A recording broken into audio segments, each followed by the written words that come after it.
Hello everybody, welcome back to my channel. আমি এখন দাঁড়িয়ে আছি লন্ডনে, ইংল্যান্ডে সাউথ এন্ড অন সির কাছে আমার দিদির বাড়িতে দাঁড়িয়ে আজকের এই ভিডিওর ইন্ট্রোডাকশনটা আমি শ্যুট করছি। এখানে একটা দারুণ মনোরম আবহাওয়া, খুব বেশি ঠান্ডাও নেই আবার খুব গরমও নেই। এখানে এখন এই সকালবেলা আমি যখন শ্যুট করছি টেম্পারেচার বোধহয় 17-18 ডিগ্রি মতো। দারুণ উপভোগ করছি এবং 3 বছর পরে আমার দিদিদের সঙ্গে আমার দেখা হলো। আজকের এই প্রথম পর্বে আমি আপনাদের সঙ্গে শেয়ার করব আমার কলকাতা থেকে লন্ডনের আসার অভিজ্ঞতা এমিরেটসের বিমানে। আমি এমিরেটসের ইকোনমি ক্লাসে প্রথমে কলকাতা থেকে দুবাই এসেছি এবং দুবাই থেকে লন্ডন এসেছি।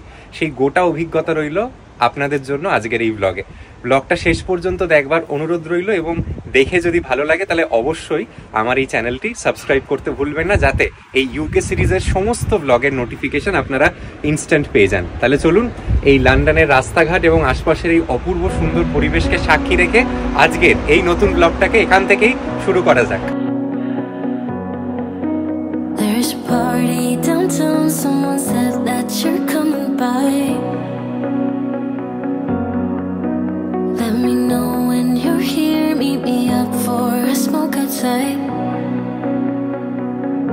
I regret what I said, didn't mean it. Yeah, believe me, I guess I'll take it back. There's a party downtown, someone said that you're coming by.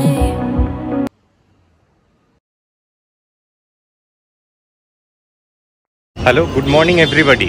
আজকে 19শে September 2024 বৃহস্পতিবার।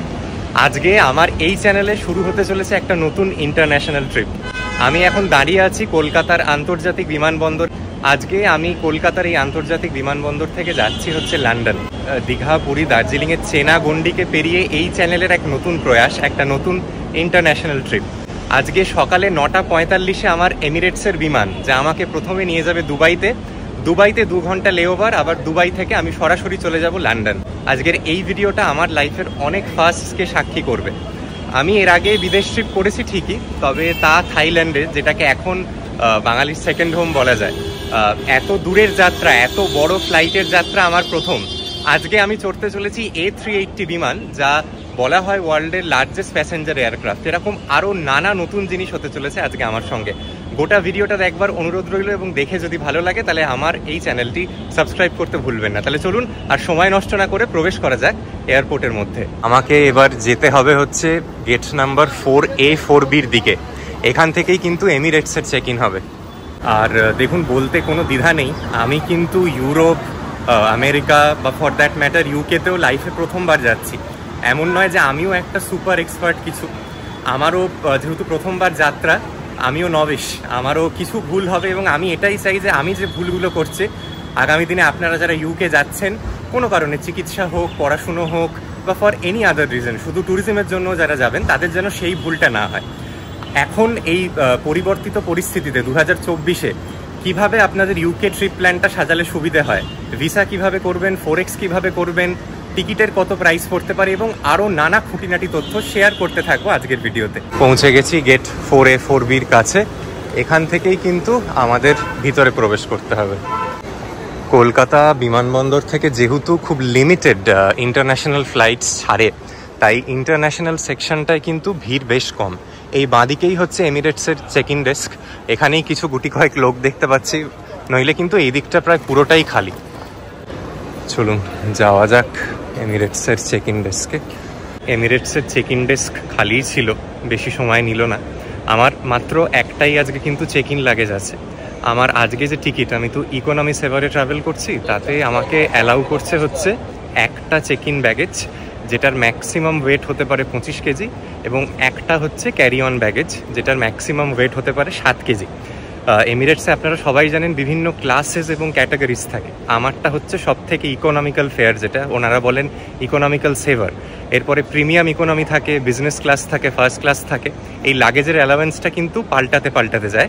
তবে আমি যে ticket কেটেছি তাতে কিন্তু এইটুকুই অ্যালাওয়েন্স। খুব কেয়ারফুলি আনবেন, কারণ এখানে যদি সামান্যটুকুও বেশি লাগেজ হয় তাহলে কিন্তু প্রায় বোধহয় পার কেজি $25 ওনারা চার্জ করেন এক্সট্রা। তো আমি নিজেও কালকে মেপে বুঝে সব এনেছি। এক গাদা জিনিস এনে ফেললে কিন্তু এয়ারপোর্টে যদি দেখা যায় যে ওয়েট বেশি, তাহলে কিন্তু আপনাদের এক্সট্রা পে করতে হবে। এবার আমার পর্ব ইমিগ্রেশন মিটিয়ে নেওয়ার। চলুন ইমিগ্রেশনটা কমপ্লিট করে আপনাদের সঙ্গে কথা হচ্ছে। অনেকের মনেই একটা কৌতূহল থাকে এই ইমিগ্রেশনটা কি। ভারতের বিদেশ মন্ত্রকের কাছে আপনি নথিভুক্ত হচ্ছেন যে আপনি দেশ ছাড়ছেন, সেটাই কিন্তু ওনারা এখানে ক্যাপচার করে। তাই ইমিগ্রেশনে ফোন অ্যালাউড নয়। ইমিগ্রেশন কমপ্লিট করে আবার কথা হচ্ছে।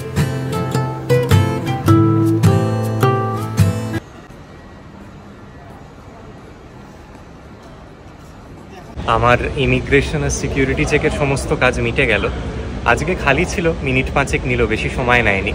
ইমিগ্রেশনে কিন্তু টুকটাক প্রশ্ন করতে পারে। আমাকে যেরকম জানলো যে আপনি কোথায় যাচ্ছেন, কি কারণে যাচ্ছেন, কবে ফিরবেন, এগুলো টুকটাক জিজ্ঞেস করেই থাকে। একদমই হ্যাসেল ফ্রি প্রসেস ছিল। সিকিউরিটি চেকটাও যেহেতু এখন সকালবেলা, সবে এখন ঘড়িতে বাজে 6:45, তো একদমই ভিড়ও ছিল না, খুব তাড়াতাড়ি আজকে মানে অন্যবারের থেকে অনেক স্মুথলি মিটেছে। আমার হাতে এখনও ফ্লাইটের বোর্ডিংয়ের আগে ঘন্টা 1.5 সময় আছে। দেখা যাক যদি লাউঞ্জ অ্যাক্সেস করি। লাউঞ্জে যাবো কি যাবো না একটা কারণেই ভাবছি, কারণ এমিরেটস তো আর অন্য বিমানগুলোর মতো নয়, এমিরেটসে ভালো মতো খাওয়া দাওয়া দেবে।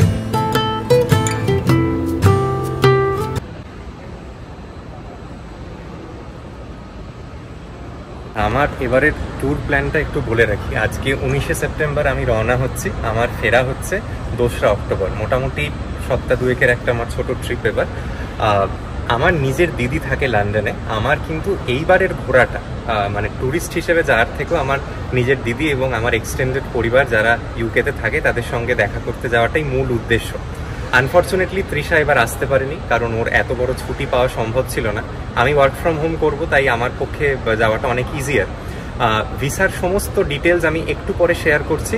তবে এটা বলে রাখি, আমি যে এইখান থেকে যাচ্ছি আর কি দুবাই হয়ে লন্ডন, আমার একদিকে মোটামুটি ভাড়া পড়েছে 30 থেকে 32 হাজার টাকা এমিরেটসে, ইকোনমি সেভারে।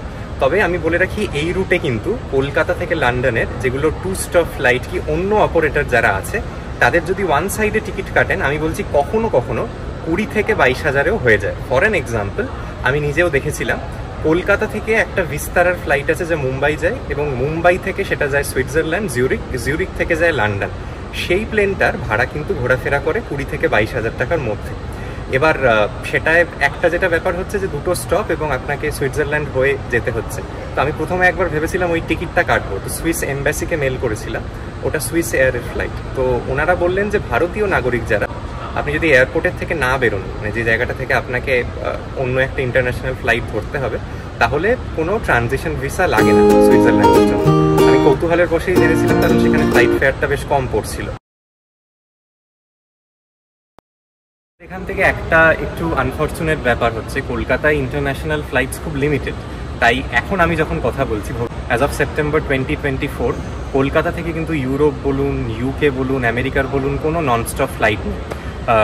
বেশিরভাগ মানুষই ওই জন্য মিডল ইস্ট হয়ে যেতে প্রেফার করে, যেরকম আমরা দুবাই হয়ে যাচ্ছি, কেউ কাতার হয়ে যায়, কেউ আবুধাবি হয়ে যায়। যাই হোক, যেটা বাস্তবতা সেটাকে মেনে নিতে হবে। দিল্লি বলুন, মুম্বাই বলুন, ব্যাঙ্গালোর বলুন, হায়দ্রাবাদ বলুন, সেখান থেকে কিন্তু সরাসরি ননস্টপ ফ্লাইট আছে। লন্ডনের জন্য ব্রিটিশ এয়ারওয়েজ অপারেট করে, লুফথানজা অপারেট করে, ইন্ডিগোরও আমার মনে হয় ডিরেক্ট প্লেন আছে, এয়ার ইন্ডিয়ার প্লেন আছে মুম্বাই থেকে। তো আমাদের এখানে সেই অপশানটা নেই। তো যেরকম বলছিলাম, আমার এই যে আমি একদিকে যাচ্ছি, আমার ভাড়া পড়েছে মোটামুটি 30 হাজার টাকা মতো। আপনি যদি রাউন্ড ট্রিপ কাটেন তাহলে আরেকটু ডিসকাউন্ট পাওয়া যায়, যেটা আমি করেছি। আমি যাচ্ছিও এমিরেটসে, ফিরছিও এমিরেটসে। এই দিক দিয়ে হচ্ছে লাউঞ্জের এন্ট্রি। আমার দুবাইয়ের যে ফ্লাইট এমিরেটসের, তার বোর্ডিং হবে গেট নাম্বার 10 থেকে। বোর্ডিংয়ের টাইম দিয়েছে সকাল 9টা। আরেকটা জিনিস বলে রাখি, এখানে যাওয়ার জন্য যে ভিসা, সেটা আমি নিয়েছি হচ্ছে 6 মান্থসের সব থেকে স্মলেস্ট ডিউরেশন। সেটার অ্যাপ্রক্সিমেট ট্যারিফ হচ্ছে 13,100 টাকা মতো। 6 মাসের লঞ্জিভিটি থাকে এবং মাল্টিপল এন্ট্রি, আপনি বারবার ঢুকতে এবং বেরোতে পারেন ইউকেতে। অনেকের মনেই একটা প্রশ্ন জাগে, এই ইউকে, গ্রেট ব্রিটেন, ইংল্যান্ড এগুলোর মধ্যে তফাৎ কী? তো সেগুলো একটু বলে দিই। আমি যেই এই ইউকের ভিসা পেয়েছি, ইউকের ট্যুরিস্ট ভিসা 6 মাসের, তাতে কিন্তু আমি ইংল্যান্ডে যেতে পারি, স্কটল্যান্ডে যেতে পারি, ওয়েলসে যেতে পারি এবং নর্দার্ন আয়ারল্যান্ডে যেতে পারি, এবং আরও ছোট 2টো দ্বীপপুঞ্জ আছে যেগুলোর নাম আমার এক্ষুনি মনে নেই। এই জায়গাগুলোয় কিন্তু আমি যেতে পারি হচ্ছে আমার এই ভিসাটাকে নিয়ে। আমি কিন্তু কোনো ইউরোপিয়ান কান্ট্রিতে যেতে পারবো না, তার জন্য আলাদা সেঙ্গেন ভিসার প্রয়োজন আছে। আর আপনাদের কাছে যদি ইউকে ট্যুরিস্ট ভিসা থাকে, অন্য অনেক দেশ আপনাকে ভিসা অন অ্যারাইভেল এক্সটেন্ড করে। যে দেশগুলো ধরুন আগে থেকেও হয়তো ভিসা অ্যাপ্লাই করে যেতে হয়, সেরকম কিছু দেশও কিন্তু যদি আপনার কাছে ইউকে ট্যুরিস্ট ভিসা থাকে, শুধু ট্যুরিস্ট ভিসা, তাহলেও আপনাকে ভিসা অন অ্যারাইভেল দেয়। আমার মনে একটা কৌতূহল আছে, সেটা হচ্ছে যে ইউএই সেটা করে কিনা। আমার কাছে যদি ইউকে ট্যুরিস্ট ভিসা থাকে, ইউএই সেই পারমিটটা দেয় কিনা সেটার ব্যাপারে আমি 100% শিওর নই। যদি কোথাও জানার সুযোগ থাকে আমি জেনে বলবো। বাট আরও অনেক দেশ আছে, যেরকম সিঙ্গাপুর সম্ভবত, যারা এরকম কিন্তু ইউকে আপনার কাছে যদি ট্যুরিস্ট ভিসা থাকে তাহলে আপনাকে এন্ট্রি দেবে। এই ভিসা আমি প্রায় করিয়েছিলাম মে মাস নাগাদ, র্যান্ডামলি করিয়েছিলাম। প্রচুর ডকুমেন্টেশন এবং ফর্ম্যালিটি ছিল তাকে কেন্দ্রিক, সেগুলো ধীরে ধীরে বলবো। হয়ে গেছিলো, আমার 7 থেকে 8 দিন লেগেছিল, বাট আমার কিন্তু বিরাট একটা কিছু হ্যাসেল হয়নি। কি পদ্ধতি ছিল, কি কি ডকুমেন্ট ছিল, চলুন লাউঞ্জে বসে আপনাদের সঙ্গে শেয়ার করি। এই হচ্ছে কলকাতার গো ডিউটি ফ্রি স্টোর। এখানে কিন্তু কিছু কাউন্টার আছে যারা সেই দেশে পৌঁছানোর আগেই, ধরুন আমি যেরকম ইউকে যাব, তো তার আগে কিন্তু সেই দেশের সিম আপনারা পেয়ে যেতে পারেন। এখানে দেখুন থাইল্যান্ড, ভিয়েতনাম, চায়নার সিম অলরেডি বিক্রি হচ্ছে, যেগুলো এখান থেকেই আপনারা কালেক্ট করে নিতে পারেন। এদিকেই অ্যারো দেখাচ্ছে লাউঞ্জের জন্য। আর এইখানে কিন্তু একটা ডিউটি ফ্রি শপ আছে, কলকাতার যেটা ডিউটি ফ্রি শপ সেটাই আমার ডান দিকেই। এখান থেকে যদি দেশ ছাড়বার আগে কিছু কেনাকাটি করার প্রয়োজন থাকে করে নিতে পারেন। আমি মোটামুটি এবার ওয়েল ইকুইপড, আমার এর বাইরে একটা বিরাট কিছু লাগবে না। আমি আসবার আগে আমার ক্রেডিট কার্ডের সঙ্গে যেটা কমপ্লিমেন্টারি প্রায়োরিটি পাসের বেনিফিট ছিল সেটাকে অ্যাক্টিভেট করালাম। আমার কাছে এখন 6টা ডোমেস্টিক লাউঞ্জ, 6টা পাস, মানে 6টা প্রায়োরিটি পাস দিয়ে ইন্টারন্যাশনাল লাউঞ্জেরও অ্যাক্সেস কিন্তু আছে। তাই আশা করি খুব একটা প্রবলেম হবে না। দেখা যাক কোন কার্ডটা চলে আমার। এই হচ্ছে কলকাতার বিমানবন্দরের ট্রাভেল ক্লাব লাউঞ্জ। চলুন ভিতরে যাওয়া যাক, দেখা যাক এন্ট্রি এবার হয় কিনা। আচ্ছা, এই ফার্স্ট ফ্লোরের লাউঞ্জটা কিন্তু শুধু বিজনেস ক্লাস প্যাসেঞ্জারদের জন্য। আমাকে বললো আপনি নিচে চলে যান, আমার এটা অবশ্য জানা ছিল না। চলুন আমি ডিপার্চার লোয়ারে যাই, সেখানে আমার লাউঞ্জটা আছে আর কি। আজকে আমার এই যে ফ্লাইট, প্রথমে কলকাতা থেকে দুবাই 4.5 ঘন্টা, তারপর 2 ঘন্টা লেওভার, তারপর 7.5 ঘন্টা হচ্ছে লন্ডনের জন্য দুবাই থেকে। টোটাল 14.5 ঘন্টা আজকে প্লেনে কাটাতে হবে।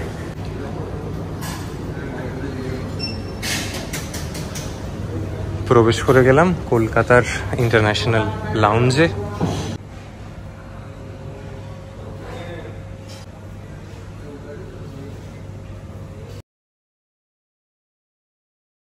এবার ভিসা রিলেটেড একটু ডিটেলস শেয়ার করি। ইউকের যে ট্যুরিস্ট ভিসা সেটা 6 মাস, 2 বছর, 10 বছরে বিভক্ত। আমি সব থেকে ছোটোটা নিয়েছি, এবং এই যে 6 মাসের যেটা মাল্টিপল এন্ট্রি ভিসা, এটার রেটটা ফ্লাকচুয়েট করে অ্যাপ্রক্সিমেটলি 13,200, 100 এর মধ্যেই ঘোরাফেরা করে কিন্তু অ্যামাউন্টটা, পেয়েবল অ্যামাউন্টটা। এবং আপনি যে এজেন্টকে দিয়ে করাবেন সে অবশ্যই একটা কমিশন নেবে তার খাটনির জন্য। তো মোটামুটি ধরে চলতে পারেন 15-16 হাজার টাকা এক একজনের খরচ। এবং যদি আপনার ভিসা কোনো কারণে রিজেক্ট হয়, প্রসেসিং ফিস প্লাস ভিসা ফিস কোনোটাই কিন্তু ফেরত আসবে না। এবং যতক্ষণ না আপনি ভিএফএসে গিয়ে আপনার ভিসা কালেক্ট করছেন, বোঝার কোনো উপায় নেই যে আপনার ভিসাটা আদৌ হয়েছে কি হয়নি। মানে মেসেজটা আসা মানে হচ্ছে আপনার passport is ready for collection, but weather it is stamped with sticker visa or not, সেটা কিন্তু বোঝার কোনো উপায় নেই। আমি যেরকম বললাম, আমি জিআরবি ট্রাভেলস বলে একটি সংস্থার থেকে এই ভিসাটা করিয়েছি। আমার সমস্ত ডকুমেন্টেশন ওনাদেরই সাবমিট করেছিলাম। ডকুমেন্টেশন, আমি যেরকম চাকরিজীবী মানুষ, আমার ক্ষেত্রে আমার স্যালারি স্লিপ, আইটিআর, লাস্ট 3 বছরের ব্যাঙ্ক স্টেটমেন্টস, আমি যে দিদির বাড়ি যাচ্ছি ওদের তরফ থেকে ইনভিটেশন লেটার, আমার কোম্পানি যেখানে আমি কাজ করি তাদের তরফ থেকে এনওসি, ছুটির অ্যাপ্রুভাল, এবং আরও একটা ইলাবোরেট লিস্ট অফ ডকুমেন্টস আছে। আমি ওই জন্য এই পার্টটা একটা ভিসা এজেন্টকে দিয়ে দিয়েছিলাম, আমি মাথা ঘামাইনি। উনি টাকা নিয়েছেন ঠিকই, কিন্তু সার্ভিস খুব ভালো।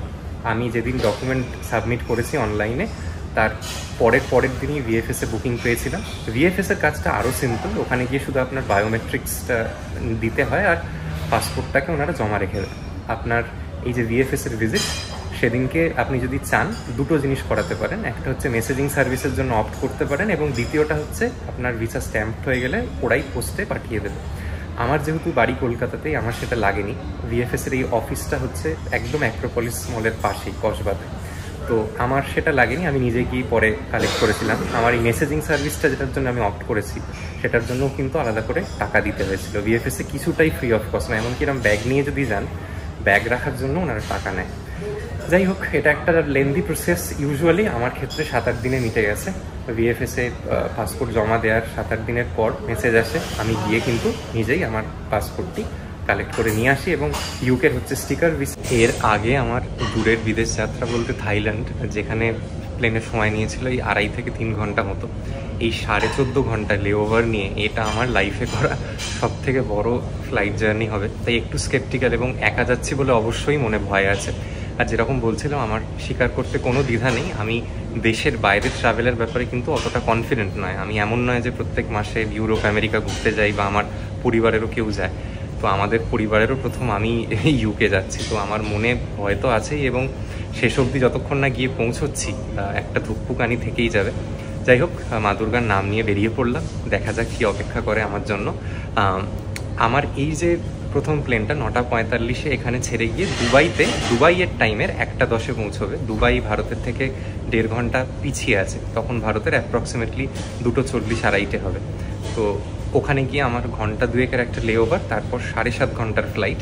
লন্ডনে যখন আমার প্লেন গিয়ে পৌঁছবে তখন লন্ডনের লোকাল টাইম হচ্ছে 7:45 এবং ভারতে তখন বাজবে হচ্ছে অ্যাপ্রক্সিমেটলি রাত্রিরে 12:15। ওখানে ইমিগ্রেশন কমপ্লিট করে আমার দিদির বাড়ি পৌঁছতে আমার যেটুকু আন্দাজ বলে মানে ভারতীয় সময় 4-4:30 বেজে যাবে।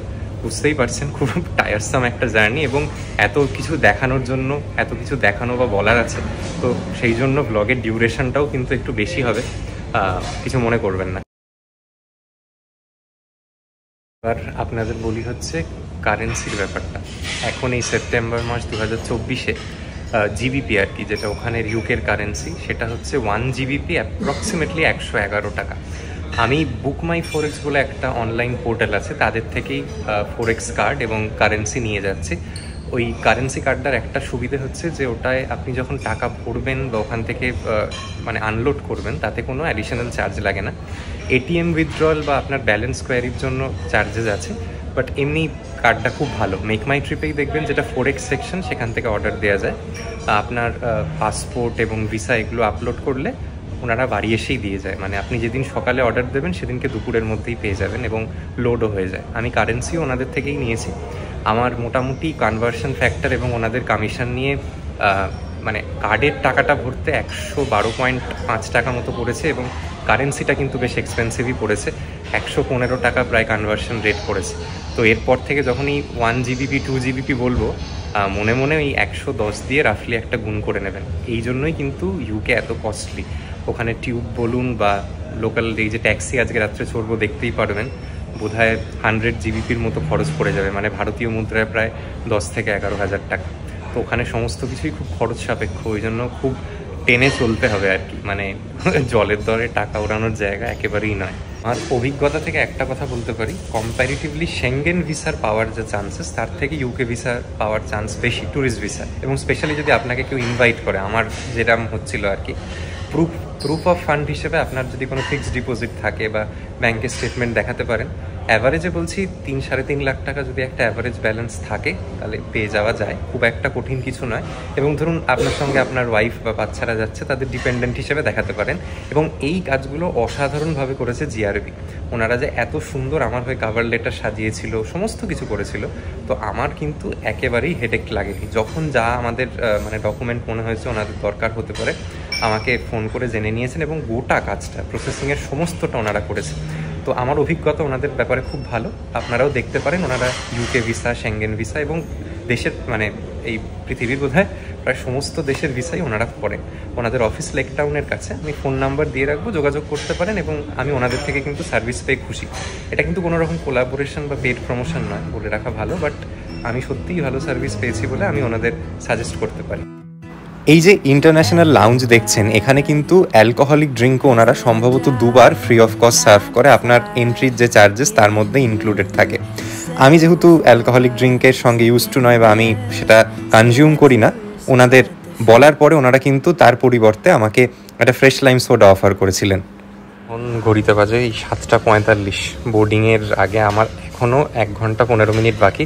আর একটা জিনিস দেখে রাখুন, আমি যখন কলকাতা ছাড়ছি অ্যাপ্রক্সিমেটলি টেম্পারেচার 29 ডিগ্রি। আজকে কিন্তু বারবার টেম্পারেচার চেক হবে। দুবাইতে গিয়ে একবার টেম্পারেচার চেক করব সবাই মিলে, আর একবার লন্ডনে নামার পরে। কতটা তফাৎ হচ্ছে বোঝা যাবে।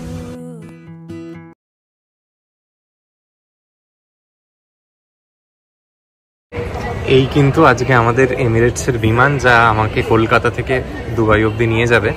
এটার এয়ারক্রাফট টাইপটা হচ্ছে বোয়িং 777-300ER। এটা ডাবল ডেকার না হলেও আমরা যে লন্ডনের যে ফ্লাইটটা নেব দুবাই টু লন্ডন, সেটার কিন্তু দুটো ডেক আছে, আপার অ্যান্ড লোয়ার ডেক। আর ফ্লাইটটা বেশ বড়, মানে if you compare it with other domestic flights you can understand প্রচুর প্রচুর বড় ফ্লাইট কিন্তু। 8:35 আর কিছুক্ষণের মধ্যেই বোর্ডিং শুরু হবে।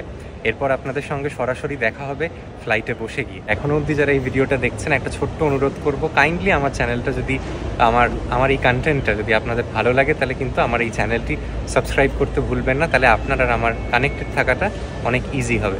একটা ভুল কিন্তু একদমই করবেন না, সেটা হচ্ছে যে সঙ্গে কিন্তু গরম পোশাক অবশ্যই রাখবেন। আমার যেটা চেক ইন লাগেজ, সেটা আমি এখানে চেক ইন করলাম, পাবো সরাসরি লন্ডনে গিয়ে। দুবাইতে কিন্তু জাস্ট আমায় আবার সিকিউরিটির মাধ্যমে যেতে হবে, এর বাইরে আর কোনো কাজ নেই। তবে আপনি যদি সঙ্গে শীতের পোশাক না রাখেন, লন্ডনে নেমে কিন্তু ঠান্ডা লাগতে পারে। লন্ডনে লাস্ট উইক অবধিও সিঙ্গেল ডিজিট টেম্পারেচার ছিল। এই উইকে অতটা ঠান্ডা না থাকলেও আমাদের কাছে কিন্তু ওটা বেশ ভালোই ঠান্ডা।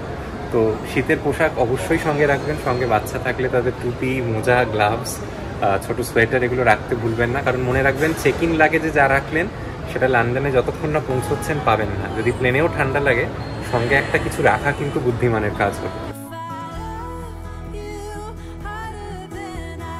এইবার আমরা প্রবেশ করব এমিরেটসের বিমানে। বোর্ডিং শুরু হলো। এখন ঘড়িতে বাজে সকাল 9টা।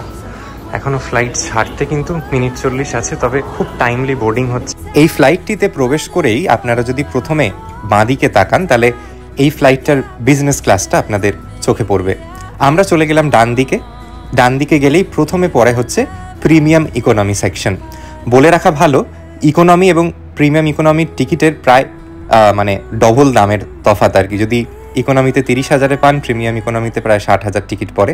এখানে সিটস অনেক বেশি কমফোর্টেবল, এখানে রিক্লাইনের একটা প্রভিশন আছে।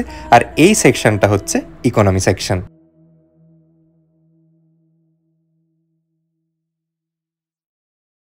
এই হচ্ছে আমার সিট 42K। যাক, আমাদের শুরুতেই যেটা দেখছি দিয়েছে হচ্ছে একটা ব্ল্যাঙ্কেট আর একটা হেডফোনস, আর পিছনে হেলান দিয়ে বসবার জন্য আছে একটা ছোট বালিশ। এই হচ্ছে সিটের মোটামুটি লেআউট। ব্যাগটা রেখে আরও সব ডিটেলসে দেখাচ্ছি।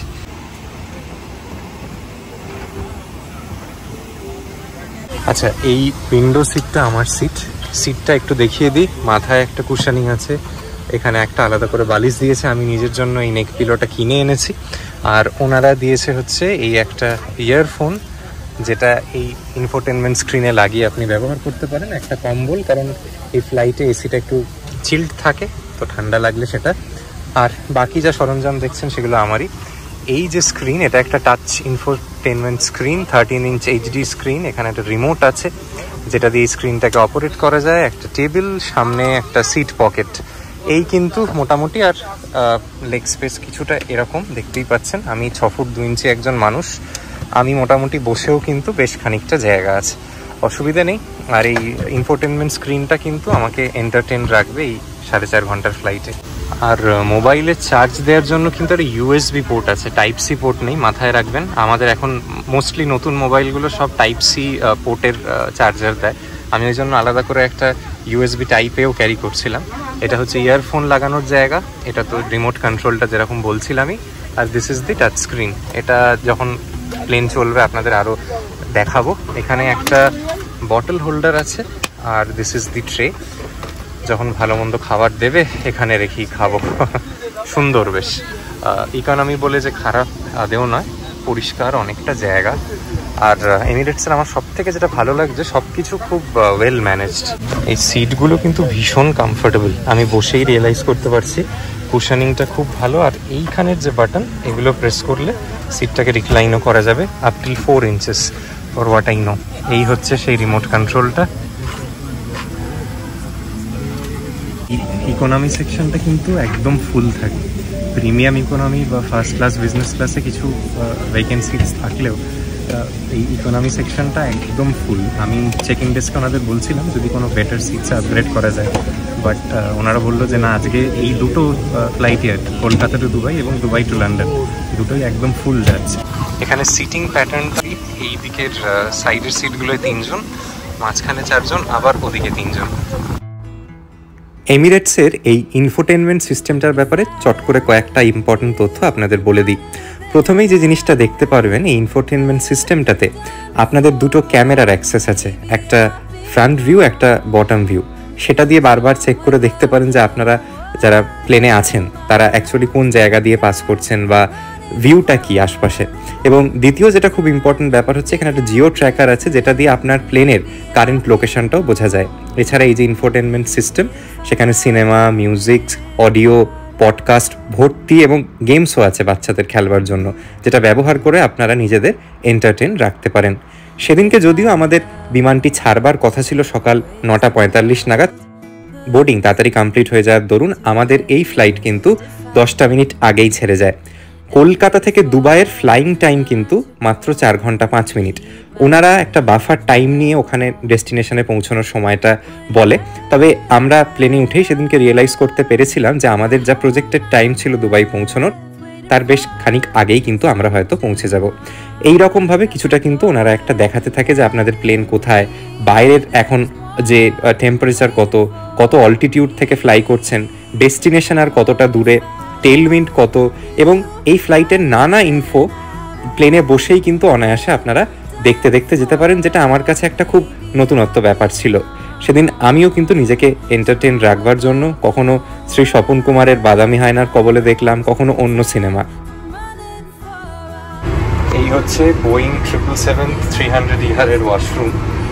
ফ্লাইটের ওয়াশরুম হিসেবে স্পেশিয়াস তো বটেই, হ্যান্ড ওয়াশ থেকে শুরু করে এখানে সোপ, লিকুইড সোপ, তারপর বেসিন, এমনি খুব পরিষ্কার আছে, কোনো গন্ধ বা সেরকম কিছু নেই। একটা বড় মিরর, 1 ঘন্টা বসলাম, একটু হেঁটে নিচ্ছে আর কি। বেশ পরিষ্কারভাবেই মেনটেন করা কিন্তু এই ফ্লাইটের ওয়াশরুমটা।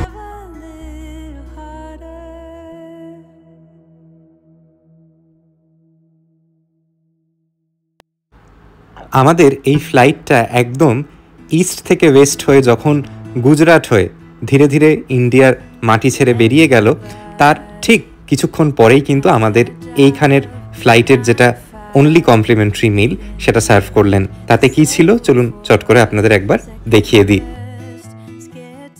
একটা জিনিস বলে রাখা দরকার যে আপনারা যারা এমিরেটসের ফ্লাইট বুক করছেন, বুকিংয়ের সময় কিন্তু সাধারণত ওনারা কোনো মিলের অপশান আপনার থেকে জানে না, তবে যখন খাবার সার্ভ করে তখনই জেনে নেয় যে আপনি চিকেন নেবেন না ভেজ নেবেন। যেহেতু আমি চিকেন মিল নিয়েছিলাম, আমার প্রাইমারিলি চিকেন রাইসের সঙ্গে একটা ভেজ তরকারি ছিল, শেষ পাতে খাওয়ার জন্য একটা মিষ্টি ছিল, একটা বান ছিল, ব্রেড ছিল, আচার, নুন এগুলো তো ছিলই, সঙ্গে ছিল রোস্টেড আমন্ড, একটা ছোট জলের বোতল এবং কমপ্লিমেন্টারি একটা ড্রিঙ্কটা কিন্তু অ্যালকোহলিক নন অ্যালকোহলিক দুটোই অ্যাভেলেবল থাকে। আপনি কি নিতে চান সেটার ওপর ওনারা সার্ভ করবে। অ্যালকোহলিক ড্রিঙ্কের মধ্যে ওয়াইন, ভডকা, স্কচ এগুলো ছিল। আমার পাশেই যে ভদ্রলোক বসেছিলেন তিনি কিন্তু হাইনিকেনের বিয়ার নিয়েছিল। তাই আপনারা যে খাবারই চান বা যে রকম ড্রিঙ্কস চান সেটা দুটোই কিন্তু ওনারা দিয়ে দিতে পারে। এবং এই গোটা ছোট্ট জার্নিটা 4 ঘন্টা জার্নিটাই কিন্তু এটাই একমাত্র মিল যা ওনারা সার্ভ করেছিলেন। দুবাই ঢোকার খানিক আগে থেকে ইনফোটেনমেন্ট স্ক্রিনে কিন্তু আমরা তার আভাস পাওয়া শুরু করলাম এবং ওনারা বিভিন্ন ফ্লাইট অ্যানাউন্সমেন্টসের মাধ্যমে আমাদের জানাতে থাকলেন যে আমাদের ফ্লাইট কিন্তু প্রবেশ করে গেছে ইউএইর এয়ার স্পেসে। ইউএইতে প্রবেশ করার সাথে সাথেই কিন্তু আমাদের চোখে পড়তে থাকলো হচ্ছে এখানের আশপাশের সমুদ্র, বালিয়াড়ি এবং আরও নানা কিছু। গোটা প্লেনের যাত্রার সব থেকে সুন্দর অংশ কিন্তু এটাই ছিল আমার কাছে। প্লেনে বসেই একটা ওপর থেকে নতুন দেশকে দেখার যে আনন্দ সেটা আপনারা যারা করেছেন তারা অবশ্যই জানেন। তবে যতই আমরা দুবাইয়ের দিকে এগোলাম, নিচে এই যে মরুভূমির অংশ সেটা আরও বেশি চোখে পড়া শুরু করল এবং এই ফ্লাইটটি ধীরে ধীরে আমাদের নিয়ে গেল দুবাই এয়ারপোর্টের কাছাকাছি। সেখানে ল্যান্ডিংয়ের সময় কিছুটা কীরকম ভিউ পেলাম আমরা, চলুন সেটা আপনাদের সঙ্গে শেয়ার করে দিই।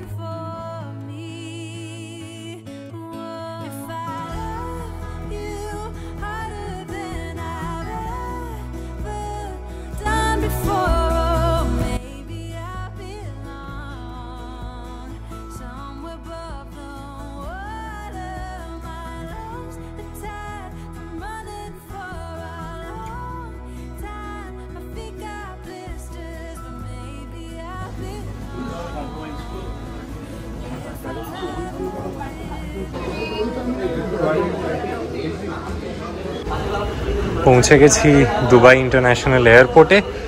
আমাদের ফ্লাইট আধ ঘন্টা আগেই পৌঁছেছে। এরপরে আমার লন্ডন গ্যাটউইক এয়ারপোর্টের ফ্লাইট হচ্ছে এখান থেকে দুপুর 2:55 নাগাদ।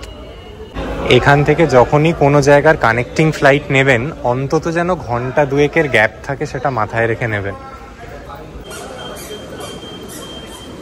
এখানে সিকিউরিটি চেক 1 মিনিটের মধ্যে হয়ে গেল। বললো শুধু ল্যাপটপটা বার করুন আর পকেটগুলোকে খালি রাখুন। এত সুব্যবস্থা, ট্যুরিস্ট ফ্রেন্ডলি নেশন যেরকম হয়।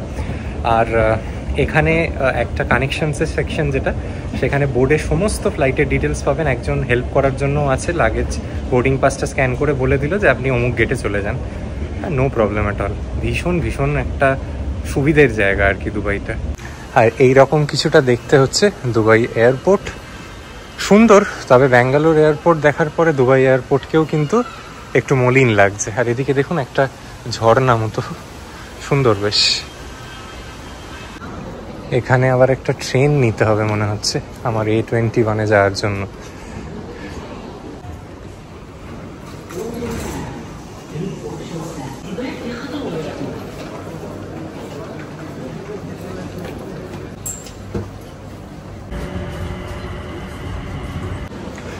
এত বড় একটা এয়ারপোর্ট, গেটগুলোর একটা জায়গা থেকে একটা জায়গা যেতে ট্রেনে করে আসতে হচ্ছে, ভাবতে পারছেন? আমার ফ্লাইট ছাড়বে হচ্ছে A21 গেট থেকে, তো মোটামুটি ডান দিকে হবে। আর এইখানে হচ্ছে সেই লোভের জিনিস, আমি আর তাকাচ্ছিই না, তাহলে কয়েক হাজার টাকার খরচ করে ফেলবো। অসাধারণ, গুচি ডিওর কিচ্ছু বাকি নেই এখানে। Dubai as expected, it's absolutely marvellous. যেরকম সুন্দর এয়ারপোর্ট, ঝলমলে একটা এয়ারপোর্ট, কোনো বড় ব্র্যান্ড আর বাকি নেই। শ্যানেল থেকে ডলছে গাবানা, আরমানি সব কিছুর স্টোর দেখতে পাচ্ছি। দারুণ সুন্দর, দারুণ জাস্ট।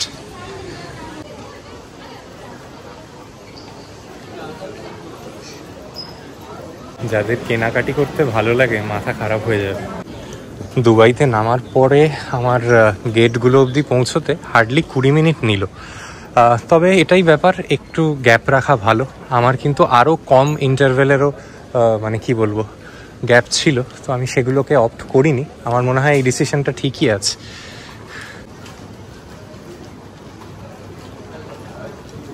যাদের এমিরেটসের ফ্লাইট আছে, এখানে কিন্তু এমিরেটসের একটা লাউঞ্জ আছে, প্লাস এখানে একটা বিরাট আকারের ফুড কোর্ট আছে। আমাদের এই পরের ফ্লাইটের কিন্তু ধীরে ধীরে এবার বোর্ডিং শুরু হচ্ছে, তাই আমিও যাই এবার সেই দিকে। গ্যাটউইকে আমাদের এই ফ্লাইটটা গ্যাটউইকে লোকাল টাইম 7:45 পৌঁছবে।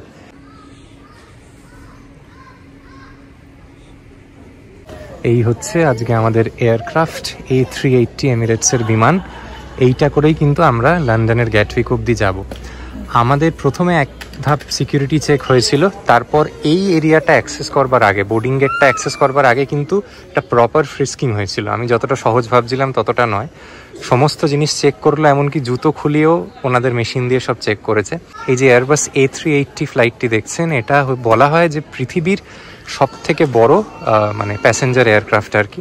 তো সেটাতেই আমরা উঠতে চলেছি। এটা দুটো ডেক আছে, আপার ডেক আর লোয়ার ডেক। আপার ডেকে হচ্ছে তাদের জন্য যারা প্রিমিয়াম প্যাসেঞ্জার্স, মানে ফার্স্ট ক্লাস, বিজনেস ক্লাস। আর নিচের ডেকটা আমরা বসবো, এবং আমরা হচ্ছে নিচের ডেকটায় যারা থাকবো তারা ইউজুয়ালি, আমি যেটুকু জানি, প্রিমিয়াম ইকোনমি আর ইকোনমি ক্লাসের প্যাসেঞ্জাররা।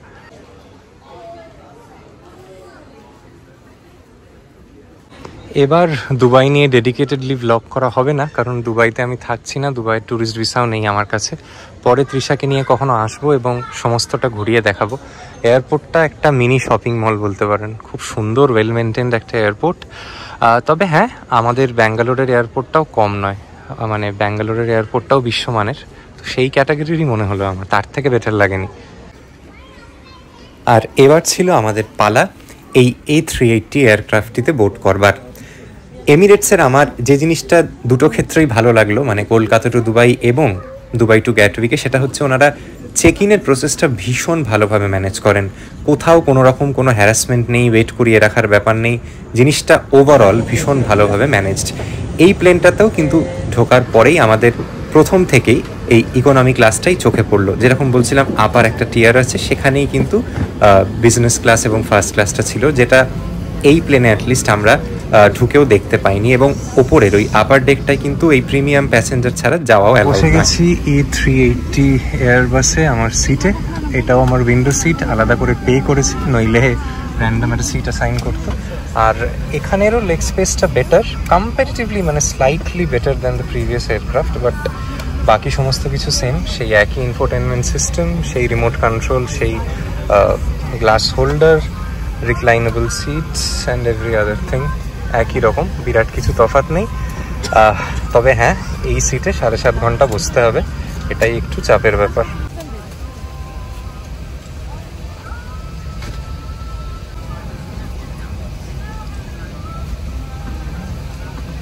দুবাইতে এখন বাজে 2:45, আর 10 মিনিট পরে এখান থেকে রওনা হবে এই প্লেনটা। 7.5 ঘন্টা কি 7 ঘন্টা সময় নেবে ফ্লাইং টাইম।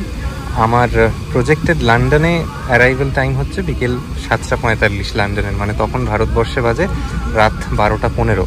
আর দুবাই ছাড়ছি যখন, তখন 36 ডিগ্রি সেলসিয়াস। দেখা যাক লন্ডনে যখন পৌঁছই তখন কি টেম্পারেচার হয়। এই থেকে কিন্তু লন্ডনের বিভিন্ন এয়ারপোর্টের জন্য ফ্লাইটস টেক অফ করে, যেরকম হিথ্রো আছে, স্ট্যানস্টেড আছে। তো আমি গ্যাটউইকটার টিকিটটাই সব থেকে রিজনেবল রেটে পেয়েছিলাম বলে কেটেছি। আমার স্ট্যানস্টেডে নামলে সুবিধা হতো আমি লন্ডনের যেখানে যেতে চাই সেই হিসেবে, বাট আনফর্চুনেটলি সেদিনকে ওই আজকের দিনের জন্য ওই টিকিটটা অত ভালো রেটে ছিল না। দেখা যাক, আমার মোটামুটি লন্ডনে নামার পরেও দিদির বাড়ি যদি আমি উবারেও যাই 1 ঘন্টা 40-45 মিনিট নেবে, 100 কিলোমিটার দূরে প্রায়, অনেকটাই সময় নেবে, রাত হয়ে যাবে ইমিগ্রেশন মিটিয়ে বেরোতে। দেখা যাক কি হয়, কি অপেক্ষা করছে। এবার ফ্লাইট টেক অফ করবার সময় হয়ে গেছে, প্রায় অ্যানাউন্স করলো একদম 7.5 ঘন্টার জন্য। এবার একদম এই সিটটা অকুপাইড।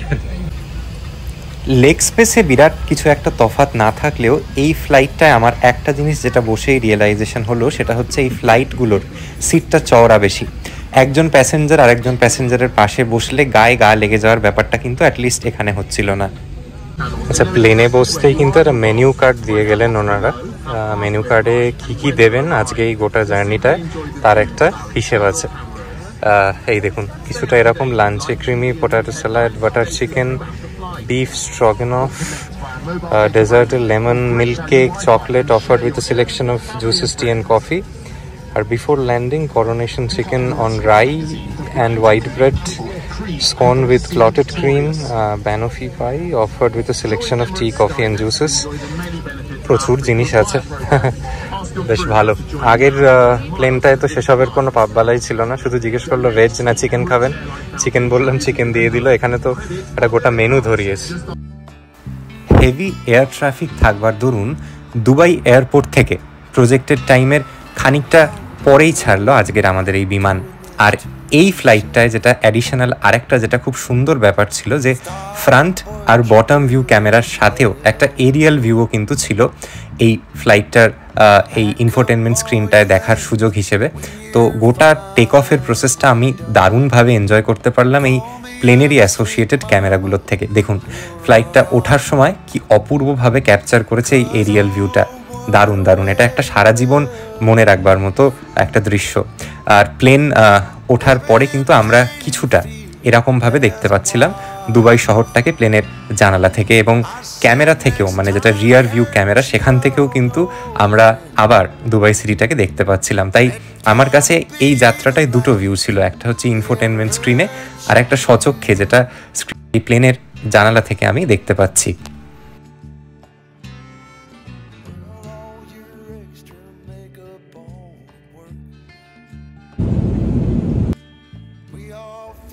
আর আগের ফ্লাইটটার মতো কিন্তু এই ফ্লাইটটাতেও আমাদের গোটা রুটটা দেখাচ্ছিল, যেটা এই প্লেনটা নেবে দুবাই থেকে লন্ডন যাওয়ার পথে। যেরকম দেখতে পাচ্ছেন, বুচারেস্ট, বেলগ্রেড, বার্লিনকে পাশে রেখে, বার্সেলোনার ওই অঞ্চলটাকেও পাশে রেখে, আমস্টারডামের প্রায় কাছাকাছি একটি জায়গা থেকে এই প্লেনটা লন্ডনে গিয়ে পৌঁছবে। এই গোটা রুটটা দেখতে পারা, বা যেটা বারবারই বলছিলাম যে আমি এখন ঠিক কোথা থেকে ফ্লাই করছি সেটাকে লোকেট করতে পারা, আমার কাছে একটা দারুণ কি বলবো রোমাঞ্চকর ব্যাপার ছিল। কত যে অজানা দেশ, অজানা জায়গার উপর দিয়ে এই ফ্লাইট উড়ে যাচ্ছিল, সেটা সত্যিই ভেবে খুব রোমাঞ্চ লাগছিল। সত্যি কথা বলতে ইন্টারন্যাশনাল ট্রিপ এর আগে আমি বিশেষ করিনি, এবং আমার কাছে এই সমস্ত অভিজ্ঞতাই কিন্তু খুব এন্টারটেনিং এবং নতুন রকম একটা ছিল। আমাদের প্রথম মিল সার্ভ করে দিয়ে গেছে ওনারা। কী কী পেলাম মিলটাতে একটু দেখিয়ে দিই। এখানে আছে রাইস আর চিকেন, এখানে আছে একটা ব্রেড জাতীয় জিনিস, এখানে একটা ডেজার্ট আইটেম, এখানে একটা ম্যাশড পটাটো। আমি 7 আপ চেয়েছিলাম, 7 আপ নিয়েছি। যদি কেউ চায় ফ্রুট জুসও নিতে পারে ওনাদের মতো। আর অ্যালকোহলিক ড্রিঙ্কস তো অবশ্যই আছে। একটা ছোট জলের বোতল আছে। এটা কি? এটা হচ্ছে ওটস অ্যান্ড হানি, এটা একটা চকলেট জাতীয় জিনিস। আর এটাই আছে কাটলারি। এখানে আরও কিছু জিনিস দিয়েছে ওনারা। এটা কি? এটা মনে হচ্ছে একটা চকলেট। এটা একটা চকলেট দিয়েছে। এইটা ক্রক্সটন ম্যানর, এটা কি ঠিক আমি শিওর নয়। এটা হচ্ছে ক্র্যাকার, দুটো ক্র্যাকার বিস্কিট জাতীয়। এটা ওয়েট ওয়াইপস। আর এটা মনে হচ্ছে একটা আনসল্টেড বাটার। ভালো, এই প্ল্যাটারটা অনেক বেটার। কলকাতা দুবাইয়ের প্লেনটার থেকেও কিন্তু ফার বেটার এই প্ল্যাটারটা। খেয়ে আপনাদের জানাতে পারবো যে স্বাদ কেমন।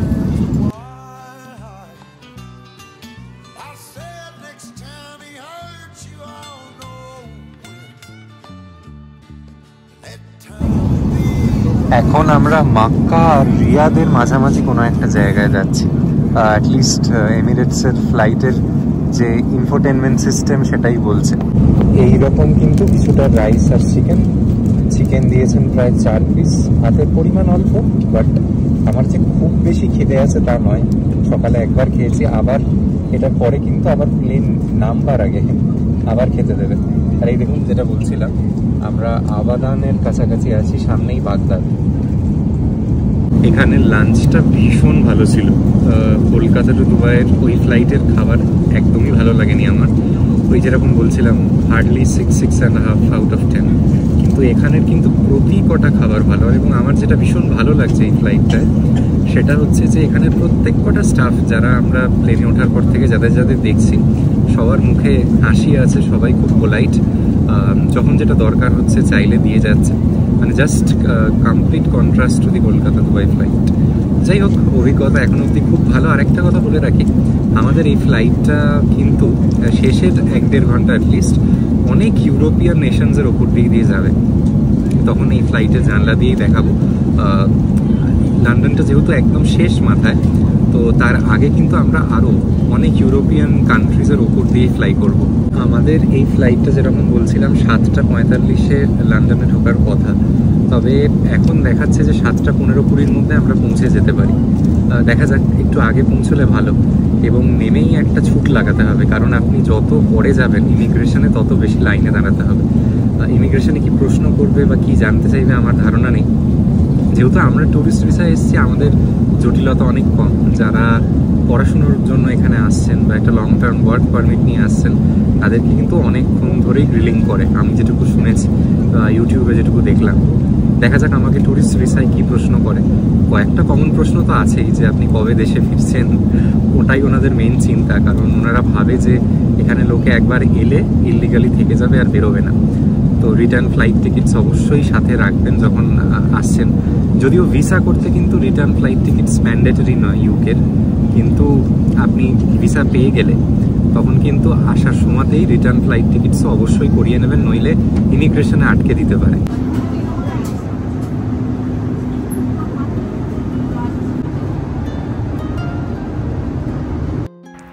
আমাদের এই ফ্লাইট টার্কি ঢোকার সঙ্গে সঙ্গেই নিচের কিন্তু মানচিত্র একেবারেই পাল্টে গেছিল। প্লেন থেকে বসেই আমরা অপূর্বভাবে কিছু পাহাড়কে দেখতে পাচ্ছিলাম, যা সত্যিই মন খুশি করে দিয়েছিল। এই গোটা জার্নিটার সবথেকে সুন্দর ন্যাচারাল বিউটি হিসেবে কিন্তু আমার এটাই চোখে পড়েছিল। টার্কির প্লেন থেকে দেখা কিছু দৃশ্য আপনাদের জন্য রইল। এবং টার্কি খানিকটা ক্রস করবার পরেই আমাদের প্লেন কিন্তু ব্ল্যাক সি ক্রস করে ধীরে ধীরে এগোতে লাগলো মেনল্যান্ড ইউরোপের দিকে।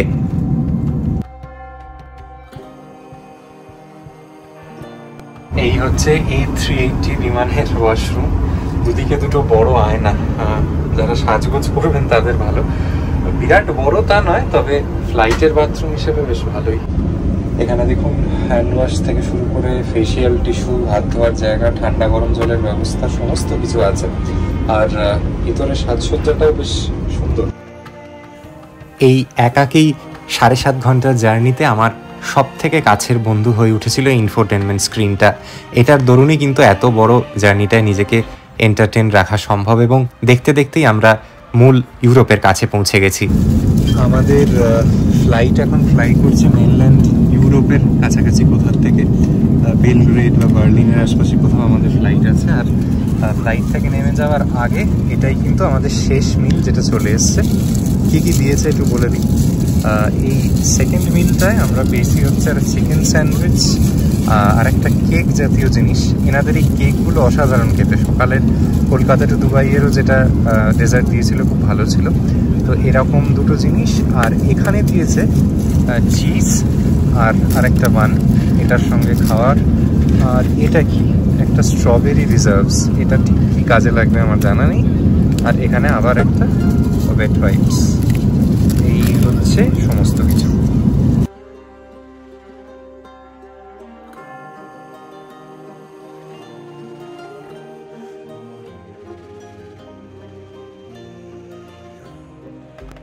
আর মিনিট কুড়ির মধ্যেই কিন্তু আমরা লন্ডন গ্যাটউইকে ল্যান্ড করতে চলেছি, এবং এখন আস্তে আস্তে নিচের দৃশ্যমান ক্লিয়ার হচ্ছে এবং আমরা কিছুটা ইংল্যান্ডকে দেখতে পাচ্ছি প্লেনে বসে।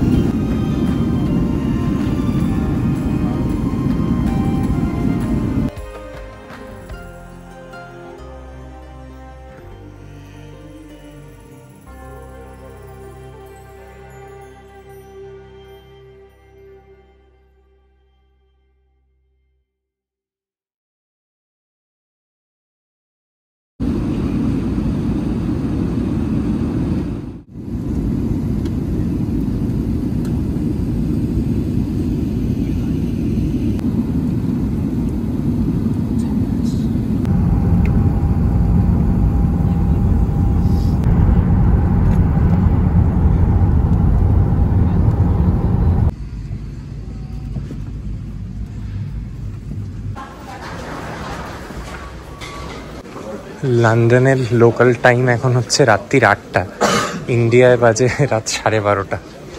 আর আমরা এই এতক্ষণে প্লেন থেকে নেমে পাসপোর্ট কন্ট্রোল এবং ব্যাগেজ ক্লেমের দিকে যাচ্ছি।